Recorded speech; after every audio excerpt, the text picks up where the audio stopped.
અમિત કે Dave, fire brigade station officer, અત્યારે હાલમાં ઇન્ચાર્જ ચીફ ફાયર ઓફિસર.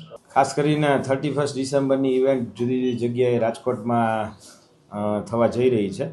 તો હાલ અમારા રજિસ્ટરે 4 અરજીઓ ઇન્વર્ટ થઈ છે અને આજે છેલ્લા દિવસો છે એટલે કદાચ આજે પણ બીજી અરજીઓ આવે તો અમે એને ટેમ્પરરી એનઓસી આપી અને ઇન્સ્પેક્શન કરાવી અને એમના ચાર્જિસ જે ભરવાના હોય છે એ ચાર્જિસ ભરાવી અને સત્વરે આજે સાંજ સુધીમાં અમે બધા લોકોને ફાયર એનઓસી મળી જાય એવી ત્વરિત કાર્યવાહી હાથ.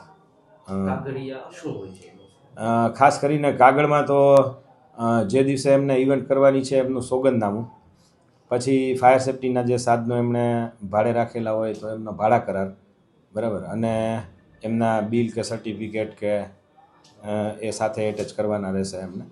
અને સ્થળ ઉપર ઇન્સ્પેક્શન અમારા સ્ટેશન ઓફિસર જે એરિયાના હશે એ સ્ટેશન ઓફિસરને ઇન્સ્પેક્શન કરી અને ઇન્સ્પેક્શનનો રિપોર્ટ આપશે એટલે અમે એના ઉપરથી એનઓસી ઇસ્યુ કરી દઈશું.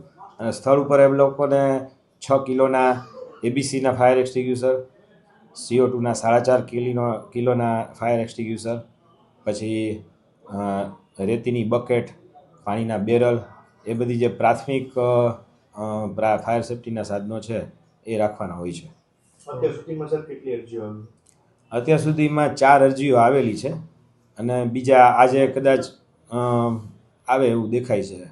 ફાયર એનઓસી નહીં લીધેલી હોય તો એ લોકોની ઉપર કડક કાર્યવાહી કરવાના અમારે જે કોઈ સ્ટેશન ઓફિસર અને અમારી નીચેનો જે સ્ટાફ છે જે વોર્ડ વાઇઝ એ પ્રમાણે અમે કડક કાર્યવાહી પણ હાથ ધરશું.